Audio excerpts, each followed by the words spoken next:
안녕하세요. 저는 올해 50을 바라보고 있는 여자이고 혼자서 아들 하나를 키우고 있습니다. 몇 년 전 저는 남편과 주위 사람들의 배신 때문에 정상적인 생활을 전혀 하지 못하다가 5년이 지난 지금은 다시 평범한 일상으로 돌아왔고 이렇게 사연을 보내봅니다. 저와 남편은 고등학교 동창이라서 성인이 되어서도 가끔 만나서 밥도 먹고 연락도 하면서 지내다가 30대 초반에 결혼을 하게 되었습니다. 시부모님은 결혼을 하자마자 아들을 낳아야 한다고 권유하셨고, 다행히도 저는 아들을 낳을 수 있었어요.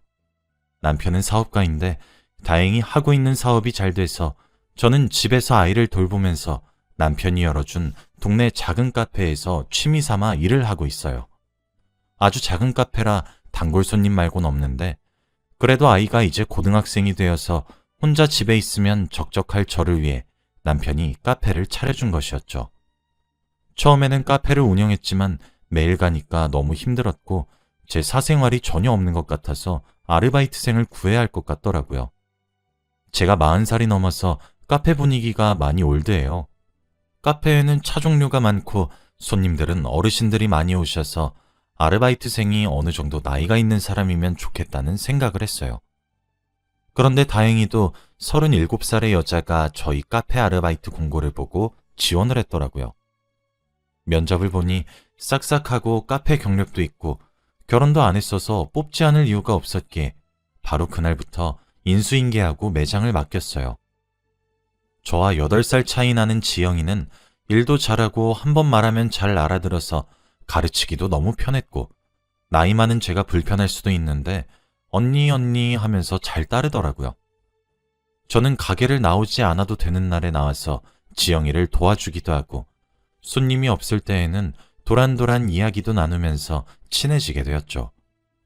저는 지영이가 37살이 되어서도 남자친구도 없고 결혼도 하지 않았길래 왜 결혼을 안 했는지 물으니 이미 한 번 갔다 왔다고 하더군요. 남편의 가정폭력 때문에 이혼을 해서 그 트라우마로 남자도 못 만나고 결혼은 꿈도 못 꾼다고 합니다. 마냥 해맑아 보였던 지영이에게 그런 슬픈 사연을 들으니 너무 울적해지고 마음이 아파와서 그날 지영이에게 술을 사주기로 했어요. 저는 나이가 있다 보니 술을 잘 먹지 않는데 그날은 지영이에게 술이 필요할 것 같아서 같이 먹으러 갔습니다. 저희들은 취기가 점점 올라왔고 마음속 깊은 곳에 있는 이야기까지 하게 되었죠. 지영이는 사업을 구상하고 있다고 하더라고요. 자기는 지금 사업 자금을 모으기 위해서 저희 카페에서 아르바이트를 하는 거고 늦어도 좋으니 사업을 꼭 해보고 싶다고 했습니다.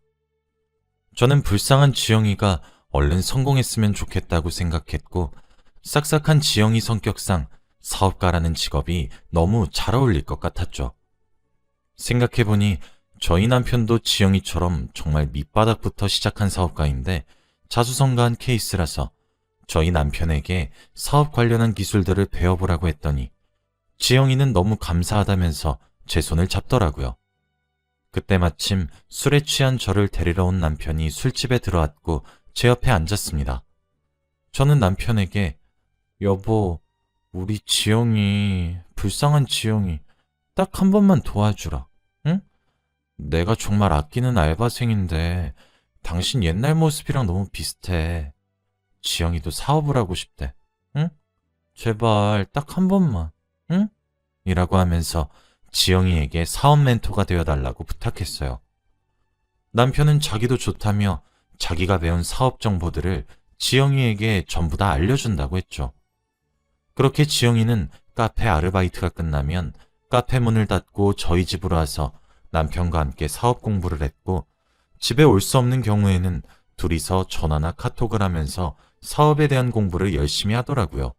남편은 자기도 오랜만에 공부를 해봐서 사업에 도움이 될 것 같다며 일석이조라고 했고, 지영이도 이런 정보들은 정말 어디서도 구하지 못하는데 너무 감사하다고 했습니다. 지영이는 밤을 새어가면서 공부를 했고 점점 성장하는 모습을 보니까 왠지 모르게 기특하고 30대 후반에 공부를 하면서 꿈을 이루려고 노력하는 지영이의 모습을 보면서 저도 많이 배웠습니다. 점점 저와 지영이는 저희 집에 스며들었고 지영이가 드디어 사업을 시작했어요. 생각외로 지영이의 사업은 정말 잘 되었고 카페를 나올 틈도 없이 자기 회사 일로 굉장히 바빴죠. 남편은 선생님이 이런 기분이었을까 하면서 자기 학생이 이렇게 성장하니까 자기가 더 기뻤다고 하더군요. 지영이는 점점 더 성장해서 자수성가한 사람이라며 기사도 나고 잡지에도 실렸습니다. 저는 친한 사람이 이렇게 유명해지니까 너무 신기한 거 있죠? 하다못해 지영이는 TV 프로그램에 이제 막 사업을 시작하려고 하는 사람들에게 조언을 해주는 방송까지 나가서 이젠 멘토까지 되었습니다. 그런데도 지영이는 정말 착한 게 그렇게 성공을 해서도 저희에게 연락도 계속해주고 카페에도 자주 찾아오면서 늘 똑같이 초심을 잃지 않은 채로 저희를 대우해 주었어요. 어느 날은 제가 카페에 일을 마치기도 전에 저희 집에 와서 저희 아들과 남편과 밥을 먹고 있더라고요. 솔직히 한 테이블에서 셋이서 오순도순 밥을 먹고 있는 모습을 보니까 속상하긴 했지만 그래도 지영이는 저에게 친동생과 다름없었기 때문에 개의치 않았죠. 저는 카페에 다른 아르바이트생을 뽑았고 지영이와 남편은 각자의 회사를 운영하느라 바쁜 나날들의 연속이었습니다. 그런데 갑자기 제 친한 친구 희숙이에게서 연락이 오더라고요. 야, 나 오늘 너희 남편 봤는데 예전에 네 카페 아르바이트생이었던 지영이라는 애 오늘 네 남편이랑 커플티 전문점에서 옷 맞추고 있던데? 라고 하는 겁니다. 저는 그 말을 듣고 머리가 새하얘졌어요. 믿었던 두 사람한테 그런 배신감을 느끼니까 화도 안 나고 당황스럽기만 하더라고요. 저는 희숙이에게 혹시 찍은 사진이라도 있냐고 하니까 희숙이는 자기도 너무 놀라서 사진을 못 찍었다고 했습니다. 희숙이는 제 오랜 친구라 거짓말을 할 사람은 절대 아니기에 저는 희숙이의 말을 믿을 수밖에 없었죠. 다른 가게도 아니고 커플티 전문점이면 솔직히 말 다 했잖아요. 저는 두 사람이 같이 사업 정보를 공유할 때부터 사이가 깊어진 게 아닐까 싶었습니다. 저는 그날 밤 잠을 못 이루고 남편의 휴대폰에 있는 모든 증거를 수집하여 제 휴대폰으로 전송했습니다. 그리고 다음날 그 두 사람에게 당당히 증거를 들이밀었죠. 그런데 저한테 들통나자 지영이와 남편은 놀라지도 않고 오히려 예상하고 있다는 반응을 보이면서 이제 알았어 언니? 너무 늦은 거 아니야? 라고 하는 게 아니겠습니까? 저는 당당한 태도에 그들을 보니까 너무 화가 나서 남편과 지영이에게 나 시댁에 알릴 거야. 그리고 고소까지 다 할 거야. 라고 하니 지영이가 비웃더라고요. 언니, 시댁에서는 살림만 하는 주부를 좋아할 것 같아? 아니면 나 같은 돈 잘 버는 사업가를 더 좋아할 것 같아? 라고 하더라고요. 남편도 그저 미안해. 이 말이 다였어요. 제가 생각해봐도 제가 아는 시댁은 당연히 지영이를 좋아할 것 같았기에 말문이 턱 막혔습니다. 지영이가 가정폭력을 당해서 헤어진 전 남편 이야기는 다 거짓말이었어요. 처음부터 유명한 사업가인 저희 남편에게 사업 꿀팁을 얻기 위해서 제 카페에 접근한 거였고 저에게 동정심을 유발한 거짓말이었습니다. 저는 반성하는 태도가 전혀 없는 그들을 두고 집으로 돌아와서 혼자서 펑펑 울었어요. 그런데 도저히 남편과 이혼은 못하겠더라고요. 저와 가장 친한 동생과 그렇게 불륜을 저질러도 아들이 이제 고등학생이니까 한참 예민할 시기였기에 쉽게 가정을 깰 수 없었습니다. 그리고 저는 아직 남편을 많이 사랑했던 것 같아요. 저는 희숙이에게 찾아가서 술을 마시면서 고민을 이야기했죠. 희숙이는 저에게 진심 어린 조언을 해주면서 남편 욕을 한 바가지로 해주었고 그날 저는 눈물 콧물 다 흘리면서 희숙이에게 안겨 내 이야기 들어줘서 고맙다며 너 같은 친구 있어서 너무 행복하다는 말을 했습니다. 희숙이는 친구 사이인데 뭐 우리가 그냥 친구야? 앞으로도 힘든 일 있으면 나한테 다 말해 라고 했어요. 저는 믿었던 지영이에게 복수를 하기 위해서 기자들 앞에서 모든 것을 폭로했습니다. 지영이는 성실하고 착실한 이미지로 많은 사람들에게 존경의 대상으로 알려져 있는데 제가 저희 남편과의 불륜 사실과 지영이가 했던 말과 행동들을 자세하게 다 기자들에게 말을 했더니 기사가 정말 자극적으로 나가더라고요. 저는 한 언론사에서만 이야기했는데 그 기사 하나가 정말 널리 퍼져서 한순간에 지영이의 SNS는 악플로 가득해졌고 지영이의 이미지는 완전 망가졌죠. 저는 기사를 쓴 기자에게 만약 이 일이 유명해진다면 다른 이야기도 더 해주겠다고 말을 했었는데 그 말이 기사에 그대로 실리니 기사 댓글에도 얼른 더 알려달라고 재촉하더군요. 더 말할지 말지 고민을 하고 있었는데 그때 지영이가 전화가 왔습니다. 언니, 내가 미안해. 내가 죽을 죄를 지었어. 제발 그만 폭로해주라. 응? 내가 그 사람이랑 그만할게. 제발. 미안해. 그 사람이랑 끝내는 걸로 내가 만족할 것 같니? 너 사업 접고 우리 남편 때문에 번 돈 80% 나한테 줘. 언니, 미쳤어? 그건 절대 안 돼. 내가 이 회사 어디서부터 어떻게 키운지 알잖아. 회사는 내 전부야. 그래? 그러면 계속 회사 붙잡고 있던지. 난 기자한테 전화해야 해서 이만 끊을게. 안 돼, 언니. 잠시만. 알겠어. 어차피 지금 주가도 바닥치고 있고 난 더 이상 잃을 것도 없어. 내 전 재산 20%만 남아도 평생 먹고 살 수 있어. 알겠어. 그만해, 그만. 지영이는 그 전화를 끝으로 자신의 사업을 모두 다 접었고 연락도 끊긴 채로 잠적했습니다. 저는 이렇게 하면 남편이 가정으로 돌아올 줄 알았어요. 그런데 가정으로 돌아올 줄 알았던 남편에게 또 다른 상간녀가 있었습니다. 저는 우연히 남편의 서류 가방에서 발견된 편지 한 통을 보고 바로 알아차릴 수 있었어요. 그 편지지의 글씨체는 바로 제 친구 희숙이의 글씨체와 똑같았거든요. 바로 남편의 상간녀는 제 친구 희숙이였습니다. 남편은 2명의 여자와 불륜을 저지르고 있던 것이었어요. 희숙이는 저를 이용해서 남편의 또 다른 상간녀를 쳐냈던 것이었습니다. 편지 내용을 보니 둘은 만난 지 벌써 3년이나 되었고 3주년 기념 편지더라고요. 이미 둘은 늙으면 멀리 시골로 떠나서 같이 살 계획까지 세우고 있었고 얼른 저와 이혼을 하라는 말까지 쓰여져 있었습니다. 그리고 편지지에는 자기야, 나는 당신이 바람 피워도 용서할 수 있어. 나 같은 여자 놓치면 후회한다.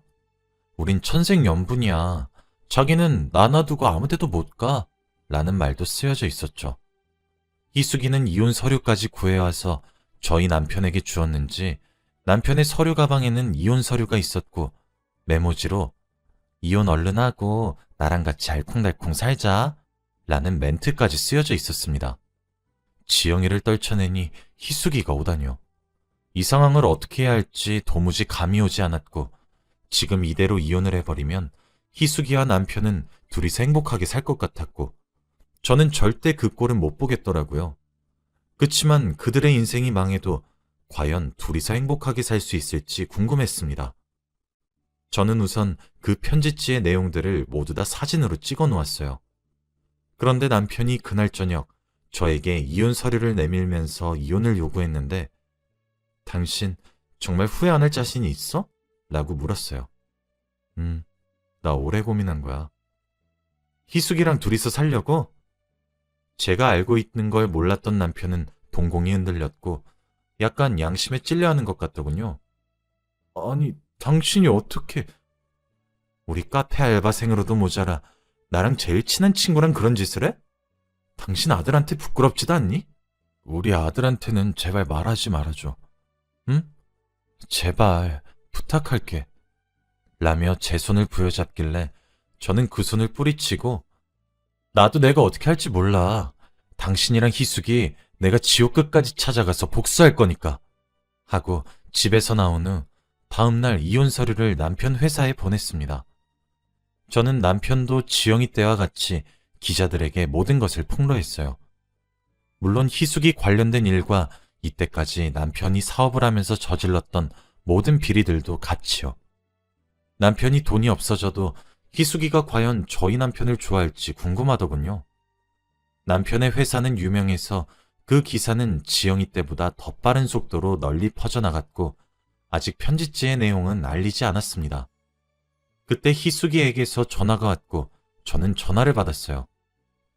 희숙아, 너 마침 전화 잘했다.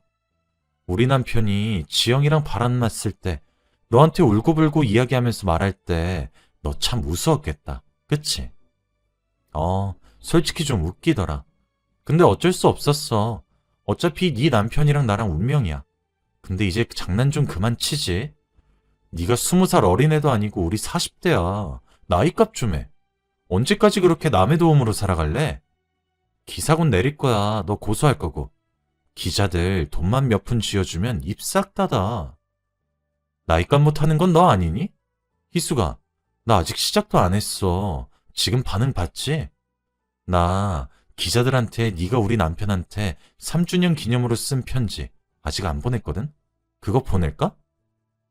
야, 너 그걸, 네가 왜 그걸 들고 있어?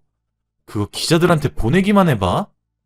저는 대답도 하지 않고 전화를 끊으니 기자들한테서 전화가 엄청나게 많이 왔고 저는 받지 않았습니다. 결국 남편과 이혼을 하고 아들과 함께 집을 나왔어요.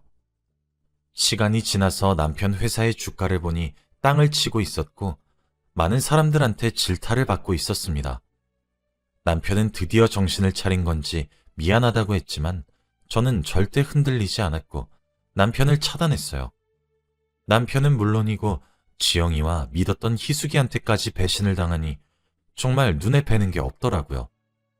남편의 불행을 멀리서 지켜보니 조금 안타깝긴 했지만 저 몰래 2명의 여자와 그런 일을 벌인 죗값이라고 생각합니다.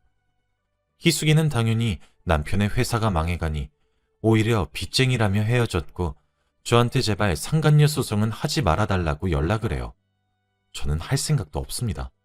다신 그의 얼굴을 보기 싫었거든요. 그런 아빠를 두는 것보다는 혼자서 저희 아들을 키워나가는 것이 오히려 아들에게 도움이 될 것 같아서 절대 만나게 해주지 않으려고 합니다. 벌써 몇 년 전 이야기라 아들도 많이 커서 지금 대학교 졸업을 앞두고 있는데 자기 아빠가 유명한 사업가였던 것도 알고 불륜남이라는 것도 알아서 딱히 밖에서 아빠의 존재를 말하고 다니지 않는 것 같네요. 저도 주위 사람들에게 남편은 죽었다고 합니다. 그럼 다들 뒷말 없이 깔끔하거든요. 남편의 2명의 상간녀가 저에게 너무 충격이라 그날 이후로 계속 사람들이랑 못 어울리겠고 카페 일을 하다 보면 손님들이랑 말을 섞을 일이 많은데 그것조차 못하니까 일상생활에 지장이 오더라고요. 그리고 스트레스 때문에 머리카락도 너무 빠지고 가끔씩 꿈에 그 사람이 나와서 저를 괴롭힙니다. 저는 너무 힘들어서 결국 정신과 상담을 받으면서 아픔을 치유하고 있고 카페는 잠시 아들이 맡아서 해주고 있어요. 저는 몇 년이 지난 지금은 이렇게 여러분 앞에서 과거의 일을 이야기할 수 있을 정도로 병이 완치되었고 다시 카페를 운영하면서 행복하게 살려고 합니다. 제 이야기는 여기까지입니다. 모두들 사람 잘 보고 사귀시고 들어주셔서 감사합니다.